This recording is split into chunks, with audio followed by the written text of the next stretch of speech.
Saudações aos que assistem. Meu nome é Ricardo Ascar. Eu sou piloto de competição, piloto de teste, construtor de automóveis por muitos anos.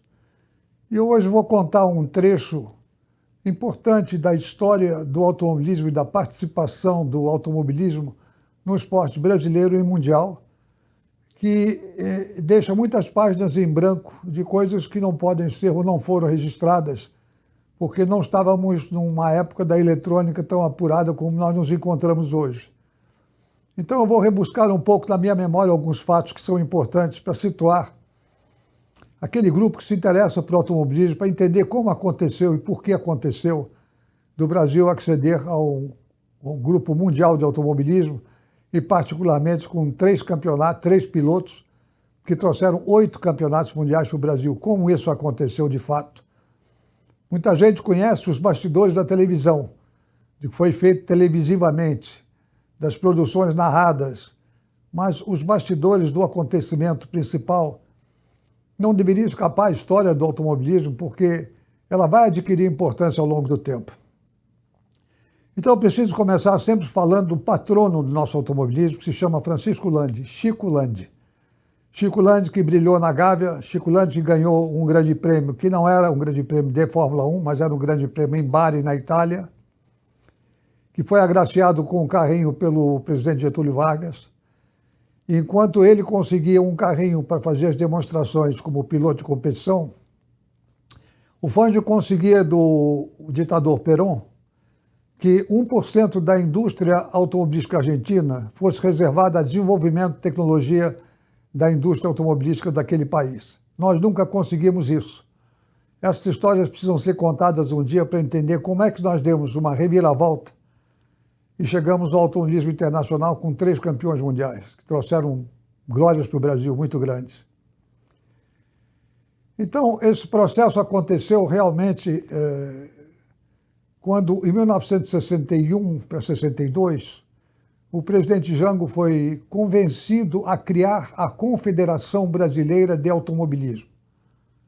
Já existia a Confederação Brasileira de Futebol, por que não fazer a Confederação Brasileira de Automobilismo?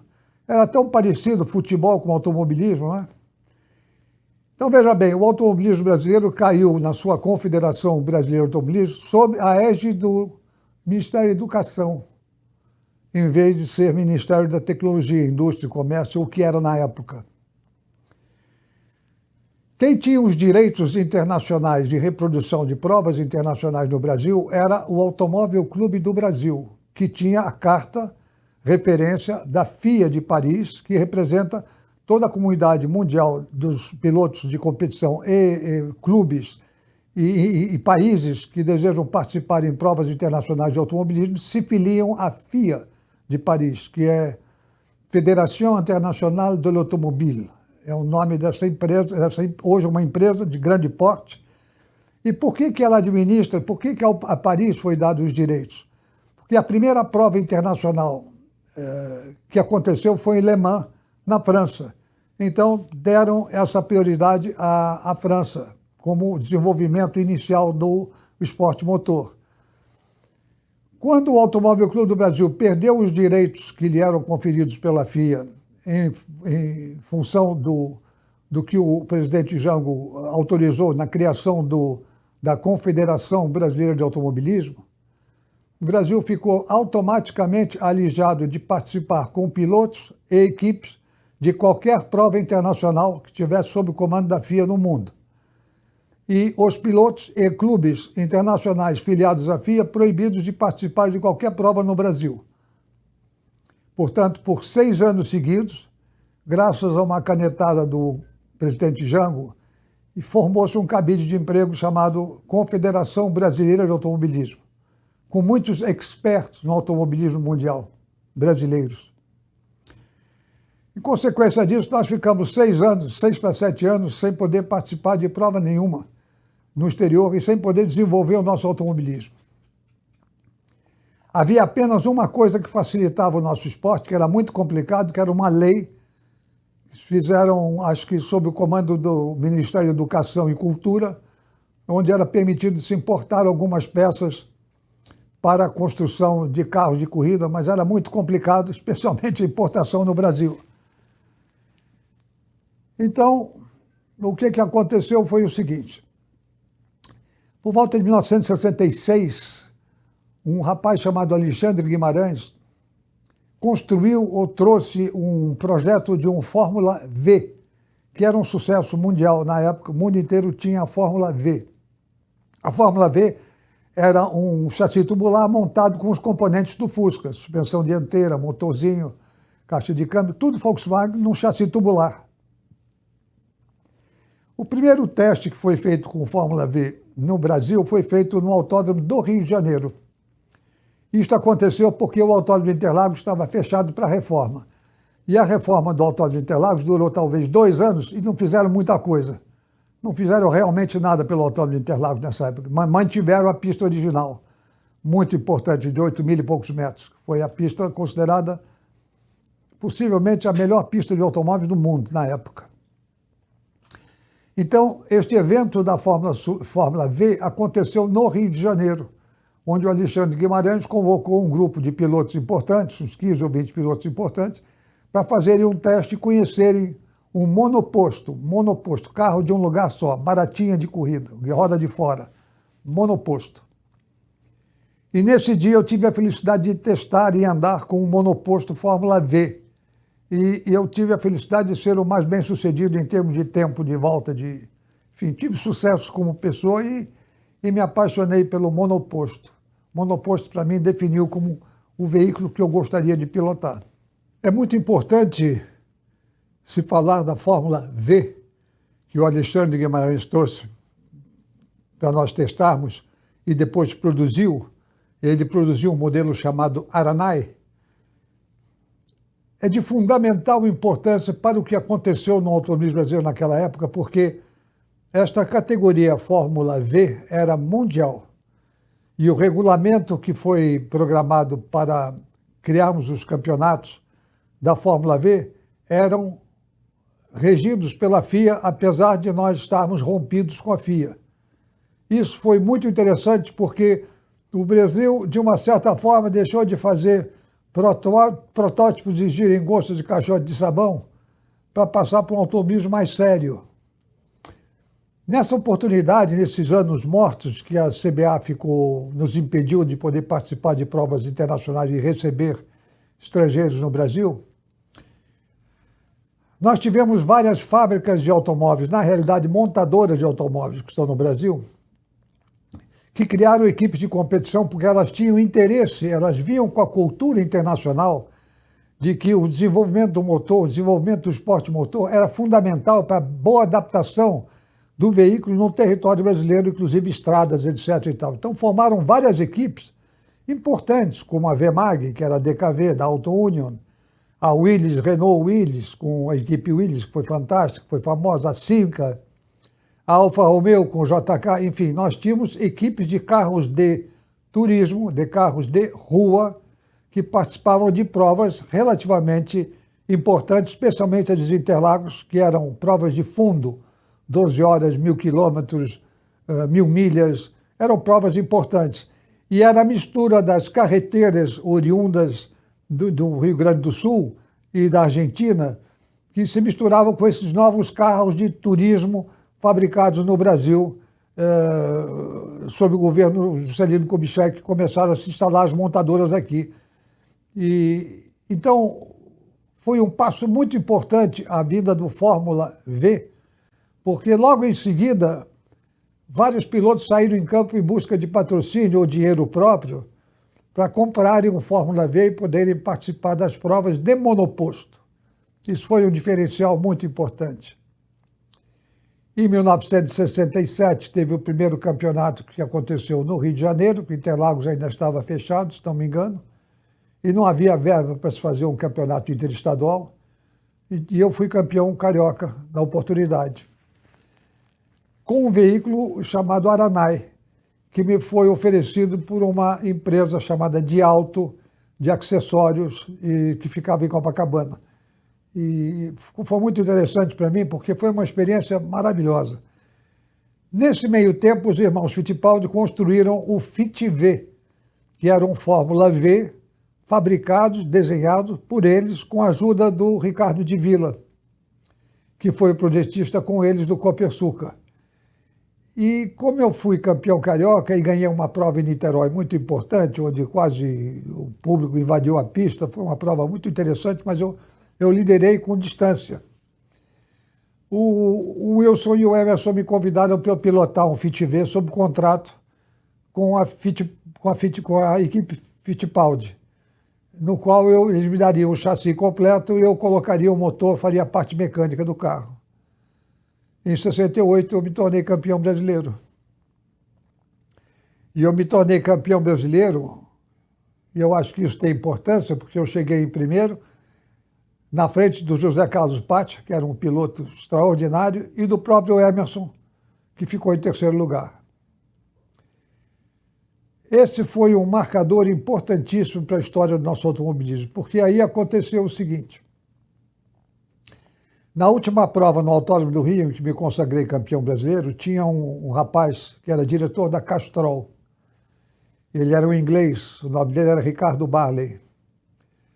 E quando terminou a prova, e que eu tenho até uma imagem pessoal minha, em que o José Carlos Patti me entregou o troféu, uma coisa fantástica, ele chegando em segundo lugar, o piloto que era, e me entregando o troféu. Eu guardo essa imagem com muito carinho nos meus e-mails, inclusive. E esse rapaz chegou para mim e disse, cara, você tem que correr na Europa, você tem que testar correr na Europa. Eu disse, como é que eu vou correr na Europa?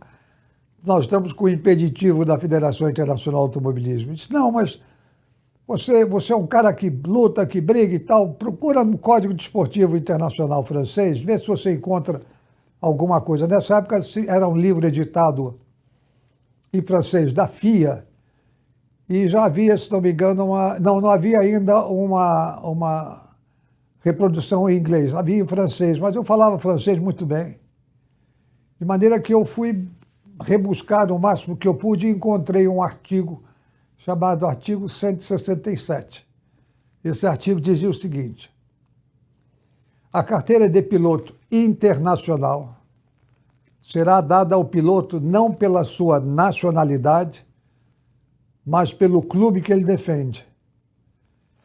E aí eu liguei para o Barley e disse, Barley, eu encontrei um furo aqui no Código Desportivo Internacional que abre uma brecha. Você acha que você consegue me ajudar a tirar uma carteira do Real Automóvel Clube da Inglaterra?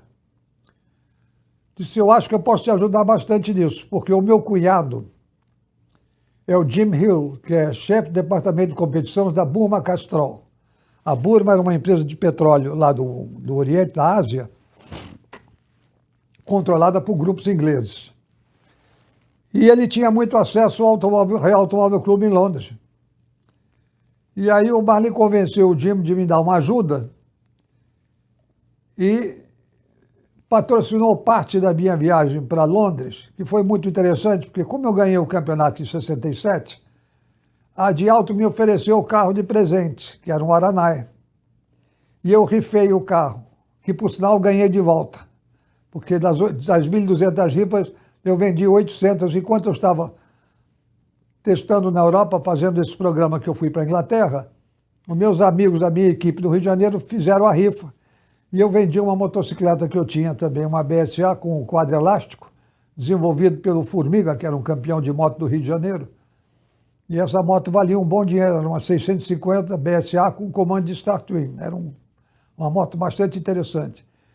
Com esse dinheiro e a ajuda do Ricardo Barley, nós ficamos na casa do cunhado dele, do Jim Hill, e o Jim Hill mexeu com o Automóvel Clube, e o Automóvel Clube Real da Inglaterra disse que seria viável pelo Código Desportivo Internacional desde que eu fizesse o curso de pilotagem em Brands Hatch, que era o curso de pilotagem oficial na Inglaterra. Tinha dois, era Brands Hatch Motor Racing Stables e o Jim Russell, onde o Emerson depois tirou a carteira dele como piloto de competição.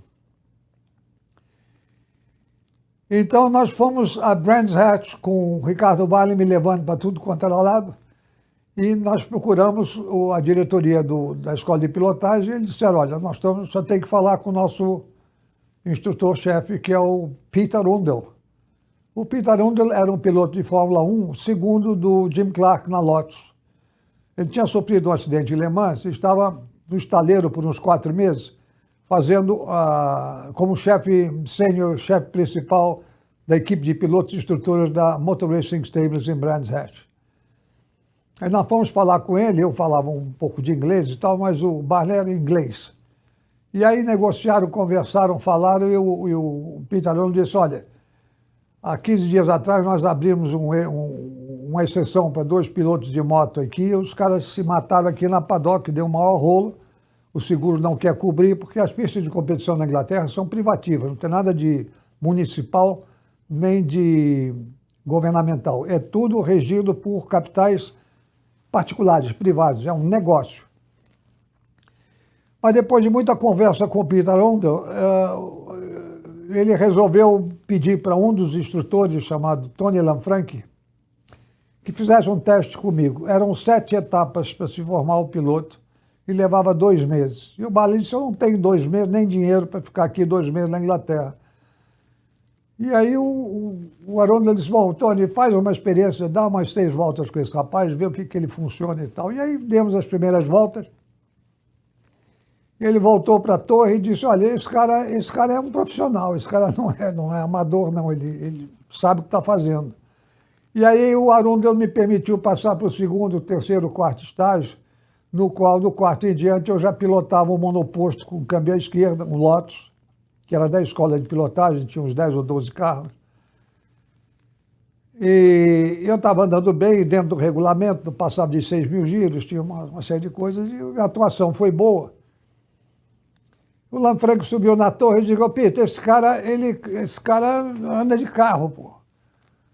Aí o Barney insistiu nisso, pô, dá uma ajuda aí, porque nós não sabemos quanto tempo nós podemos ficar na Inglaterra, existe um impedimento para os brasileiros correr. Aí o Peter Arundel disse, vamos fazer o seguinte, vê se ele aceita o seguinte, ele escolhe um carro da escola, eu escolho outro. Ele vai dar 8 voltas, eu vou dar 8 voltas. Se ele ficar 2 décimos do meu melhor tempo, eu assino uma carta para ele tirar a carteira pelo Real Automóvel Clube. Mas nós vamos fazer uma coisa para valer por igualdade para todo mundo. Nós vamos andar no circuito do sentido contrário. Ninguém nunca andou. Então ninguém conhece a pista realmente. Evidentemente que eu aceitei, foi uma oportunidade fantástica para mim e emocionante. Nós estamos falando de 1968.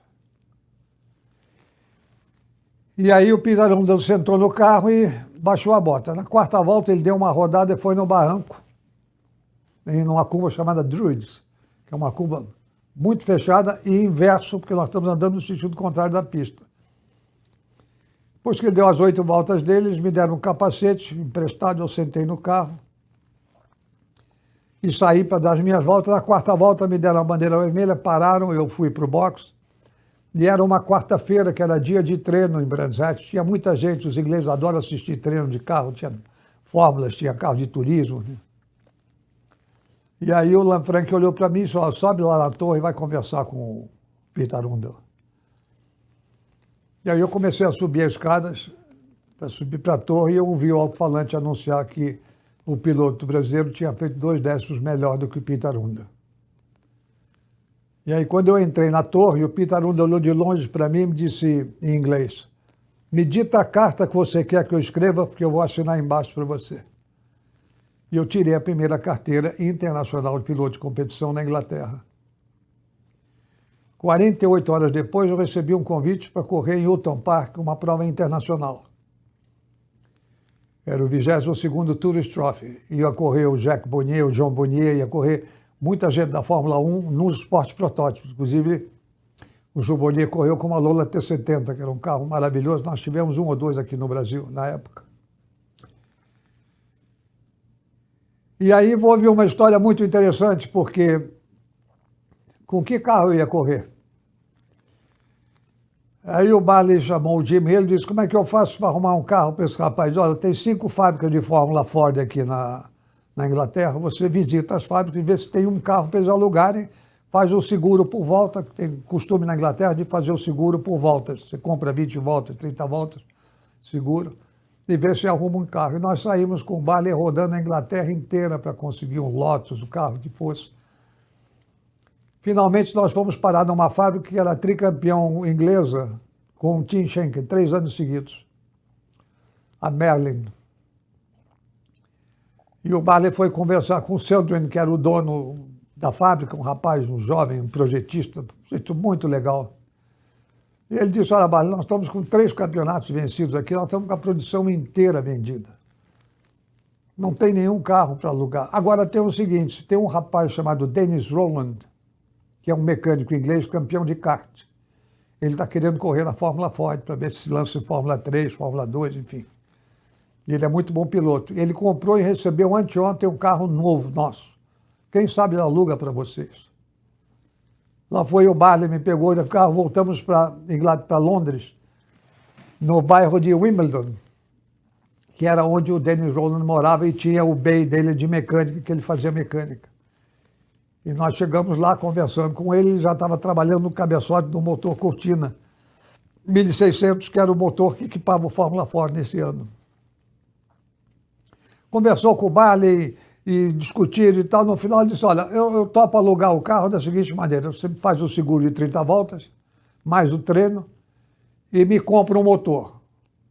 Eu disse, mas quanto custa o motor? O motor custa 260 libras, pronto, preparado. Ele disse, não temos dinheiro para motor e tal. Começou uma nova discussão. No final ele disse, vamos fazer o seguinte, eu preciso testar meu motor. Se ele ganhar a corrida, eu fico com o motor. Se ele não ganhar a corrida, ele me paga o motor. Aí o Barley topou. Ele me disse, olha, eu vou bancar, depois você acerta comigo, conforme puder e tal. E aí nós fomos, 4 dias depois, para Chester, Oulton Park, era a pista de Oulton Park, a corrida. Nós chegamos lá numa sexta-feira, uma história curiosa essa, porque quando eu cheguei na sexta-feira, quem me veio ao meu encontro foi o Joe Bonnier, que era presidente da Associação Mundial dos Pilotos de Fórmula 1. E ele me abraçou, ele era um sueco muito simpático, muito rico.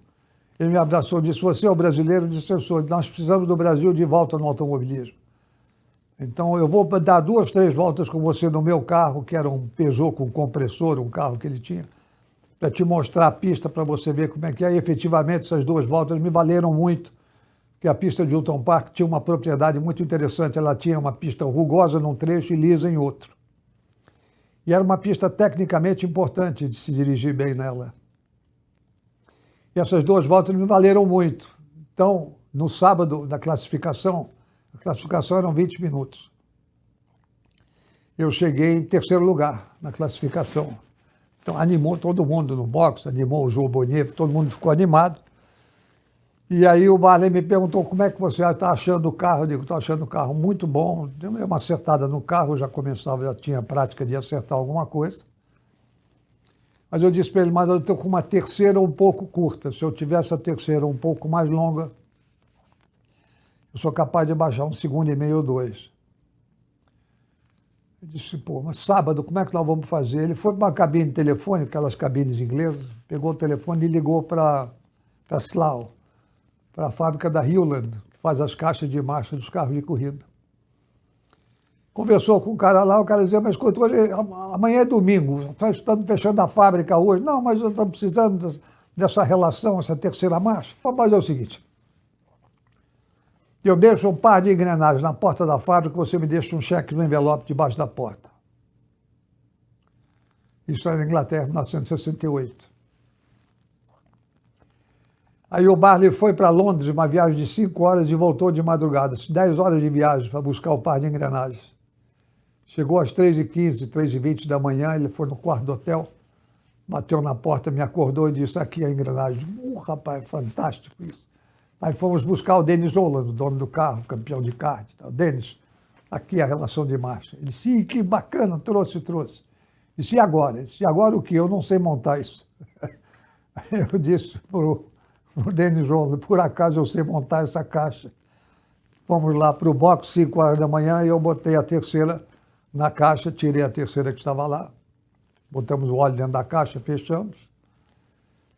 E aí veio o horário da corrida, a corrida era 10 horas da manhã. E aí, dada a largada, eu caí para quarto lugar, depois fui para terceiro, segundo, primeiro, abri uma frente e ganhei a prova. Foi muito interessante, porque no final da prova, o diretor do Daily Mail, que era um jornal importante na Inglaterra, veio para mim, eles eram patrocinadores da prova, e me perguntaram se eu me incomodava, porque a prova era internacional, eles tocarem o hino em inglês, porque ninguém nunca tinha ouvido o hino brasileiro. Eu disse para eles, com certeza que não. Se eu vir a correr na Inglaterra, eu correrei sempre com a bandeira da Inglaterra e a bandeira do Brasil. Porque sem vocês não teria tido corrida, não teria nunca chegado onde eu cheguei até aqui nesse ponto. E assim foi esse trecho interessante da configuração do arranjo obrigatório que foi feito. A Confederação Brasileira teve obrigatoriamente que fazer um acordo com a FIA. E a FIA teve que fazer um acordo com a CBA, concedendo a licença de representante oficial do automobilismo brasileiro, e aí a briga acabou ali. Mas foram 6 anos terríveis, porque grandes pilotos perderam a oportunidade. Bia de Clemente, o próprio Wilsinho perdeu uma oportunidade. Vários pilotos importantes deixaram de correr na Europa, deixaram de fazer o nome do Brasil, porque eram brasileiros e não estava proibido.